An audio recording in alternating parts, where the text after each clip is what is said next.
Salut à tous. Donc comme je vous l'ai dit dans la vidéo précédente, aujourd'hui on va faire des tutos à gogo. On va commencer par le moteur brushless, puisque c'est ce qui m'intéresse moi dans mes engins brushless. Son fonctionnement est relativement simple, je ne vais pas vous expliquer encore une fois dans les détails. Pour ça il y a assez de forums, etc. Ce que moi j'aimerais partager avec vous, c'est l'entretien de ces moteurs et comment ça se démonte. Parce que beaucoup d'entre vous ont peur de ce genre d'engin, tout simplement, ils vont les laisser comme c'est, ouh là là, je sais pas ce qu'il y a dedans, on va le laisser.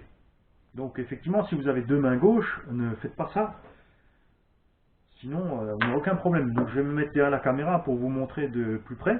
Je vais juste enlever ici la dernière vis, j'avais au préalable démonté les autres. Voilà, j'arrive.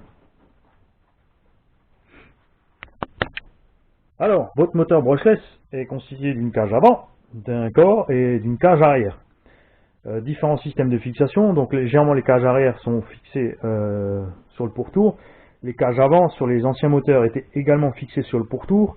Le problème de ce genre de fixation est que, comme le moteur est fixé dans la plupart des véhicules sur l'avant, l'effort provoqué par le poids de l'engin du moteur sur les chocs et l'effort aussi en torsion dû à la puissance du moteur sur la tête arrachait tout simplement les vis. Donc on s'est retrouvé avec beaucoup de moteurs endommagés suite à des sauts ou des efforts violents de la transmission, etc., etc. Donc là, sur les nouvelles générations, enfin les plus récentes, certains ont fait ça depuis le début, les moteurs sont fixés sur la face avec des vis de plus gros diamètre et avec une tête de plus gros diamètre pour éviter ce genre d'accident. Vous allez pouvoir enlever, une fois que vous avez enlevé les vis, la cloche avant qui contient le roulement avant, donc très simple à sortir, hein, un petit appui ici avec une pièce en plastique ou métallique de la bonne taille pour ne pas endommager la bague de protection des billes. Donc généralement pour sortir un roulement, l'idéal est de pouvoir pousser sur sa cage externe ici. Dans la plupart des cas, c'est pas vraiment possible. Bon, après, il est rare que ça tienne vraiment très fort dans les têtes.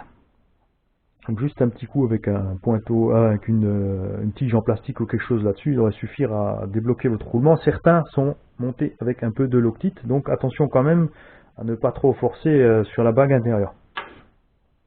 Ensuite, dans votre moteur, il n'y a rien. Il y a ici une petite bague en Kevlar pour protéger le bobinage, puisque si vous utilisez une vis trop longue dans la tête de votre carter avant, elle va ici, pardon pour la caméra, pour ceux qui ont mal de mer, elle va donc, sur certains moteurs qui ne sont pas équipés de ça, aller toucher votre bobinage, endommager le bobinage, vous créez tout simplement une perturbation du champ magnétique, d'où la bague en Kevlar. Pour sortir le rotor, ici on a des aimants très puissants, sur certains moteurs vous pouvez le sortir à la main. Vous utilisez tout simplement une pince avec toujours un chiffon pour ne pas endommager l'axe de votre rotor. Et vous tirez délicatement bien droit, je dis bien droit, en douceur. Pardon, je glisse. Votre rotor à l'extérieur du moteur.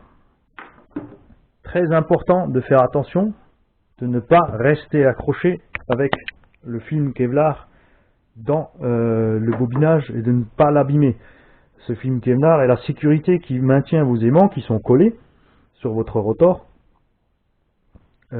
ensemble. Si ce film est abîmé, il y a de grandes chances que les aimants se libèrent et aillent percuter donc votre bobinage et le moteur va donc chauffer, bloquer, etc. etc. Sur le rotor, vous avez des moteurs qui ont un seul aimant, deux aimants, trois aimants, quatre aimants, celui-ci en a quatre.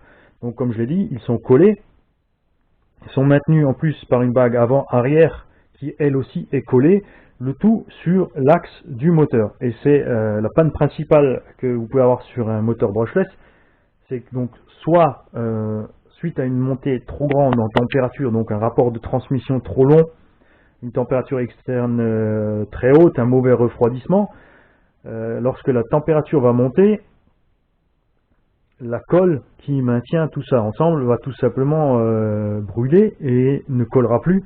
Donc vos aimants vont tourner, si tout va bien, juste autour de l'axe et vous n'aurez plus aucune puissance, juste une montée en température. Dans le pire des cas, le tout va tout simplement éclater. Il arrive exactement la même chose lorsque quelque chose bloque net votre transmission et que vous êtes en train de forcer. Sur beaucoup de variateurs de nouvelle génération, cependant, ils ont intégré un lock stop, ou comme le constructeur appelle ça, qui permet lors de forts pics d'ampérage de tout simplement couper l'alimentation. C'est le cas des nouveaux variateurs Castle, Obi-Wing, etc. Si vous par exemple vous réglez ce blocage à son minimum, rien que le fait de vouloir monter une marche en forçant va arrêter votre système brushless en vue de la montée en ampères beaucoup trop importante par rapport à ce que le moteur pourrait encaisser. Très important aussi toujours le calage. Les constructeurs utilisent des petites bagues en bronze pour caler le rotor bien au centre de votre moteur. Dans certains cas, ils utilisent encore des petites rondelles en bronze élastiques ou fixes. Donc faites bien attention dans quel ordre les bagues sont montées et où les petites rondelles sont montées. Si vous les inversez, même si elles ont l'air d'être à la même taille, c'est souvent pas le cas, donc vous allez décaler votre rotor dans votre champ magnétique, donc vous allez créer un effort, un mauvais endroit sur votre moteur, vous aurez une perte de performance, une augmentation de la température, vous allez l'endommager. En accélération, cette pièce est toujours tirée vers l'arrière de votre moteur dû à l'effort du champ magnétique. Et c'est le cas des fois lorsqu'on achète un moteur occasion, vous allez voir, comme ce genre de moteurs qui ont ici un carter fermé, une petite bosse dans votre carter, et ça c'est mauvais signe. Donc ne l'achetez pas, ça veut dire que le rotor est allé percuter la cage arrière, donc l'axe séparé de l'aimant, et est allé taper tout simplement le carter arrière, sauf si le vendeur vous précise qu'il a remis un rotor neuf suite à une casse tout simplement. L'autre raison pour laquelle les aimants peuvent être endommagés, ça c'est un point que j'ai oublié de préciser, c'est la vitesse de rotation maximum qu'il peut prendre. Beaucoup essayent de mettre trop de voltage sur des moteurs qui ne sont pas prévus. Donc là aussi, au bout d'un moment, la température sera trop grande, l'effort en puissance sera trop grand. C'est en règle générale le rotor qui lâche et qui va bloquer votre moteur. Sur le corps du moteur même, il n'y a rien à dire, hein, ça va généralement en alu. Pour séparer la cloche arrière, vous utilisez tout simplement le manche de votre tournevis, vous le passez dedans, et il vous suffit en fait ensuite de taper en dessous ou de taper le tout sur l'établi pour sortir votre cloche arrière, accéder à votre roulement arrière pour faire l'entretien du roulement arrière. Donc ça c'est pour ce qui est du démontage. Ensuite souvent on me pose des questions sur les KV, la taille des moteurs, etc. etc. Donc je vais rester sur les moteurs les plus courants à 1/8, mais ça s'appliquera aussi donc sur les moteurs à 1/10. La plupart des constructeurs vous donnent une indication de taille, donc en longueur et en diamètre.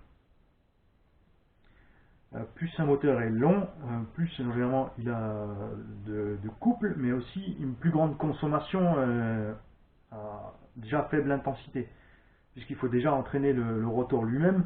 Donc plus l'aimant est long, plus il faudra de voltage ou d'ampérage au moteur pour maintenir cette rotation. C'est très important selon l'application que vous voulez faire de votre moteur. Donc en piste, généralement on utilise des moteurs qui montent rapidement dans les tours, avec des KV un peu plus élevés.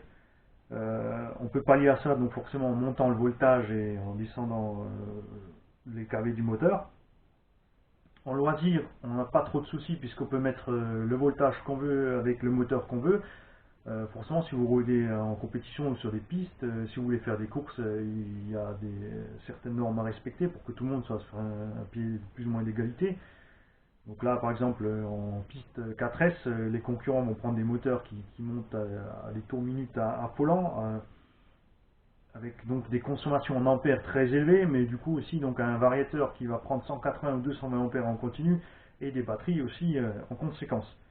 En loisir, on peut pallier à ça, on peut avoir les mêmes performances, tout simplement en mettant un moteur qui tourne moins vite, qui consomme moins, avec du 6S, On aura les mêmes performances qu'un véhicule de compétition 4S, sauf évidemment qu'on sera en 6S. Et qu'on ne pourra pas faire une course officielle avec ces gens-là. L'autre inconvénient aussi est le poids forcément du moteur plus gros et de la batterie plus grosse. Mais l'avantage est donc le moindre coût d'un moteur un peu moins performant, le moindre coût d'un variateur un peu moins performant, puisque si on peut rester sur 120 ampères, on pourra aussi utiliser n'importe quelle batterie courante du marché. Une 35C suffira largement pour alimenter un moteur en 120 ampères, selon votre capacité bien sûr. Donc, sur Hobbywing, Léopard et beaucoup d'autres moteurs, on parle tout simplement en pouces, c'est-à-dire un moteur en millimètres, donc un moteur en 40-74, fera 40 mm de diamètre, 74 mm de long. Il y a des variantes, donc il y a certains moteurs qui ne font que 72 mm, comme le Reaper de chez Thunder Tiger, ou d'autres moteurs qui viennent dans nos kits RTR. Du 40-74 qui est devenu relativement un classique, certains sont un peu plus longs, comme ici celui-ci qui fait un 40-75, ou les nouveaux moteurs Léopard V2. Donc cette différence de taille est parfois due uniquement à la taille, par exemple, à l'épaisseur du carter avant-arrière. Forcément, ce moteur est un peu plus long, mais il a tout simplement un carter avant plus épais. Donc il aura un rotor de la même taille qu'un moteur un peu plus court qui aura deux carters très fins. Il y a en buggy principalement pour une raison de taille sur les anciennes générations ou sur les pistes des moteurs en 40-68, donc qui sont des moteurs vraiment qui ont plus de kV mais qui encaissent moins de volts. Là aussi certaines variantes, comme ce qui est livré d'origine dans le Kyosho Fox, c'est un 40-62, donc un petit poil en dessous. L'avantage de ces petits moteurs est leur consommation plus faible, donc ils sont bienvenus dans les véhicules pour les débutants ou de loisirs ou sur lesquels on veut un peu de puissance mais pas trop, avec une consommation raisonnable. Parce qu'un moteur qui est livré par exemple dans le Kyosho Fox a une consommation de 80 ampères, donc en 4S 5000 vous êtes parti plus d'une demi-heure. Si vous montez ce genre de moteur, donc à ne pas faire avec vos moteurs, si vous montez ce genre de moteur, vous allez couper votre autonomie facilement en deux et évidemment vos performances vont s'envoler. Mais ça, encore une fois, c'est chacun de faire son choix selon ce qu'il lui faut, selon ce qu'il a besoin. Donc je disais en 1/10 c'est pareil, donc pour les moteurs de petit 1/10, vous avez des indications en millimètres ou en inch. Castle utilise encore autre chose, ils vont vous dire c'est un 15-15. Là vous allez dire mais la longueur est égale au diamètre, je comprends pas trop. En fait c'est tout simplement un codage qu'ils ont décidé de faire chez eux. Comme dit, chacun sa sauce, mais principalement on en revient toujours au même. Et la principale différence par exemple entre un moteur standard de 1/8 en 40 ou en 42 sont les ailettes. Un moteur en 42 n'a pas un corps plus gros, un aimant plus gros, ne sera pas plus performant, il aura juste un meilleur refroidissement dû à ses ailettes. Alors pourquoi ils ont fait des moteurs avec ou sans? Tout simplement parce que sur la plupart des modèles ça suffit sans, puisque ça c'est un certain coût pour le fabricant, hein, c'est clair. Sur d'autres modèles il est préférable d'avoir les ailettes dessus pour permettre une plus grande flexibilité à haute température, donc une plus grande plage d'utilisation de votre moteur par rapport au rapport de transmission ou au poids du véhicule qui l'entraîne. Si plus votre véhicule est lourd, plus forcément votre moteur va chauffer et plus il va devoir être bien refroidi. L'inconvénient de ce genre d'ailettes, par exemple ici sur le Flux Torque, qui sont immenses, sont géniales du point de vue refroidissement, est que vous ne pouvez pas monter ce moteur dans n'importe quel véhicule, puisque beaucoup de véhicules sont limités par rapport à l'ancrage du moteur à l'espace avec le châssis ou d'autres éléments dans le moteur. Certains moteurs ailettes ne peuvent pas être montés dans les véhicules qui utilisent des clamps pour tenir le moteur. Donc si vous achetez un kit, faites bien attention à ce que vous voulez monter ou pas comme moteur. Pareil, si vous voulez monter un moteur plus puissant dans un véhicule que vous possédez déjà, qui avait été acheté RTR, méfiez-vous, tous les moteurs ne se montent pas dans tous les modèles. Bien sûr, on peut toujours faire une certaine modification.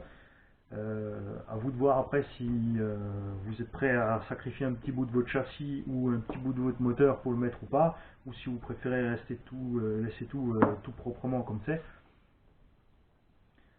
À chacun de voir ce qu'il veut faire. Je vais continuer tout à l'heure avec les variateurs. Je vous dis à tout de suite.